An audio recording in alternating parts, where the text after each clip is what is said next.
Very good morning to class 12 student of St. Paul High School. So today we'll be discussing a very important topic that we have been already started in economics. Now that is slope of the demand curve. Okay. So everyone has been, I believe everyone has been noted down whatever we have been discussing in our videos.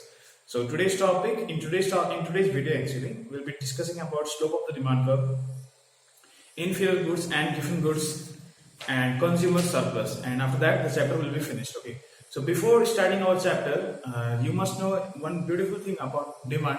Now what is demand actually? Demand is nothing, your desire, whatever you want, that is a desire, right? So that desire, when you want to fulfill with money for anything, whatever you want, okay, so that will basically demand. Yes or no? In here right now we'll be discussing about slope of the demand curve. We'll know what is demand actually, right? It is a desire backed by purchasing power of a consumer, right? But here we will be discussing about demand curve. A demand curve is always downward sloping. Demand curve is always curve is always downward sloping or negatively sloped also we can say. इसको हम दो चीज बोल सकते हैं, एक है negatively slope or a downward sloping. It is always downward sloping. Why? Because you see there is an inverse relationship. There is an inverse relationship between quantity demanded and price. हमेशा हम डिस्कस करते हैं, इसके पहले हम लोग जब भी डिमांड के बारे में बात करते हैं हम लोग ये बात करते हैं डिमांड फंक्शन में. For example, price of the commodity X is indirectly related with the quantity demanded. Why? Because if prices goes up for a particular thing, then the demand for that particular thing will be reduced, and the opposite will also be true. If price of the particular thing drops, then the quantity demanded for that product will be increased. But there are so many factors, right? In this point we will be discussing about demand curve. First, in which way it is. First, the demand curve is downward sloping. First point, very important. And why it is downward sloping? Because of the diminishing marginal utility. Why it is downward sloping? इसका दो reason है. पहला, because of the inverse relationship between price of the commodity and the quantity demanded.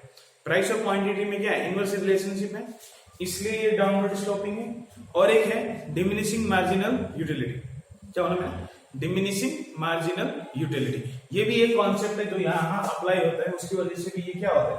Downward sloping. And diminishing marginal utility, what it is basically, it is also a very beautiful concept. The more you consume the less you will buy. The more you will consume, the less you will going to buy. Diminishing marginal utility. This is also one factor. Because of that, the demand curve is always downward sloping. Here also a beautiful diagram is there. You can see in your book, especially. Okay. ये तो हुआ slope of the demand curve के बारे में बात. मैंने इसमें points denote नहीं किए. एक्चुअली मैंने इसको आधा ही एक्सप्लेन किया, इतना ही एक्सप्लेन किया. Why? Because the same thing is in the chapter elasticity also. Okay, so in that elasticity chapter we will also going to discuss. There are several points here. Okay, we have not discussed about that points because in elasticity chapter also we are going to discuss the same thing. So why to repeat a thing two times?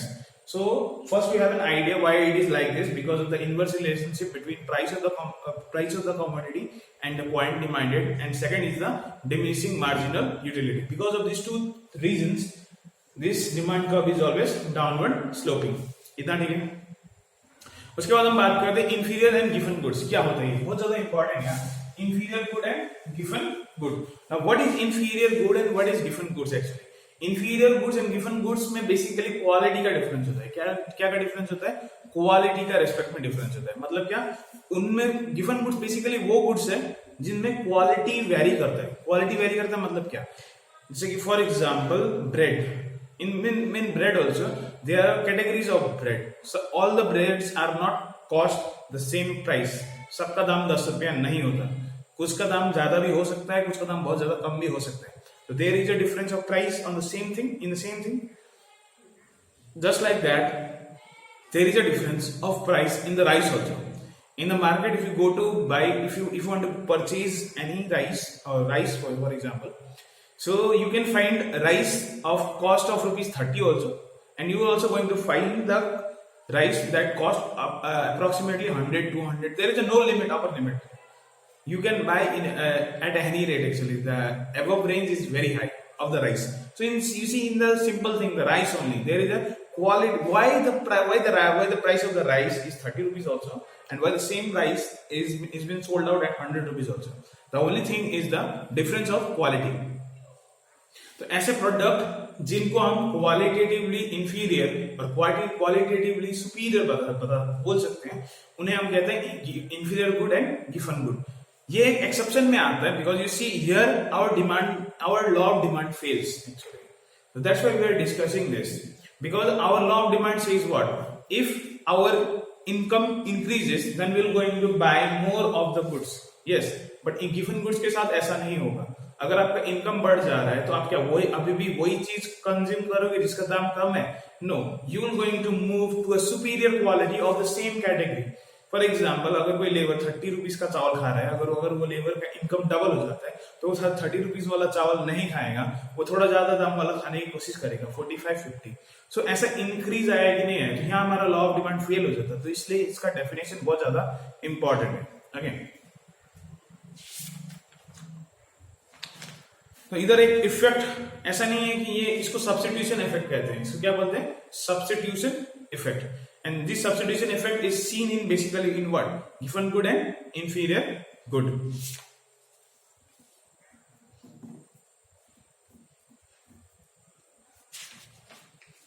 Okay, now we are moving on to the consumer surplus. Now, consumer surplus is what basically? Okay, the idea of consumer surplus can be explained in this way: consumer is willing to pay a maximum price to purchase 1 unit of a commodity in the market. Basically, आप क्या होता है? If you want to purchase anything, okay, for example, आपको shoes ही खरीदना है, तो आपके एक प्री डिटरमाइंड अमाउंट होता है. Yes, I am going to purchase shoes of this much rupees. एक प्री डिटरमाइंड अमाउंट होता है, एक प्री डिटरमाइंड डिजाइन होता है कि मुझे ऐसे जूते खरीदने पड़ेंगे या ऐसे. तो आपकी एक प्री डिटरमाइंड वैल्यू लेके चलते हो, फिर आप जाते हो मार्केट में, फिर आपको पता चलता है कि आपने जितना सोचा है उससे या तो कम होता है या तो ज्यादा होता है. इधर आपने जितना सोचा है उससे कम का एक एग्जाम्पल ले रहे हैं. आपने सोचा 1000 रुपीज में मैं जैसे सोच रहा हूँ वैसे जूता मिल जाएगा. अब मार्केट में जाते हो, वही जूता आपने जैसा सोचा था कि ऐसा डिजाइन का ऐसा होना चाहिए, तो वो जूता आपको मिला, पर उसका प्राइस था 800 रुपीज. आपने सोचा कितना? 1000 रुपीज, आप लेके गए कितना? 1000 रुपीज, पर उसका एक्चुअल कॉस्ट था 800 rupees. The extra that you were able to pay, अगर वो 800 का 900 भी होता तो भी आप पे करते, 1000 भी होता तो भी आप पे करते कि नहीं करते. But the gap that has been created because of your thinking and the market price, the excess of that money that you will going to pay, but you in this case you are not paying, इसको कहते हैं consumer surplus. Basically consumer surplus क्या है? willingness है buyer का कोई भी सामान को लेके खरीदने के रेस्पेक्ट में. ओके, यही होता है consumer surplus. Okay, so you can go through this, okay, whatever I have taught, and if you have any kind of doubt, please try to contact me. Okay, and I would like to give you some of the important question also. You can write. First question is what is demand. Second question is factor of demand. You can write. You can make a note for this. I am repeating the question. First you can write what is demand. Second is factor determining demands, and third is what is define law of demand. This is very important question. You can make a start because this law of demand have come in several exams also. Okay, law of demand, you have to write exactly word to word for this. If you are imposing your own words, you will not get full marks. Okay, law of demand is very important question. And one more question very important is that exception to the law of demand, and why demand curve is downward sloping. This one is very important. You can make a star. I am repeating the question. Why demand curve is downward sloping. Define inferior good and given good. I am repeating this question. Define inferior good and given goods. And last one is what is consumer surplus. So these all are very important questions from the point of view of your exam. So in the next video, we'll be discussing about elasticity. Elasticity, okay, why it is very important. Elasticity क्या है, next video में बात करेंगे हम. Thank you.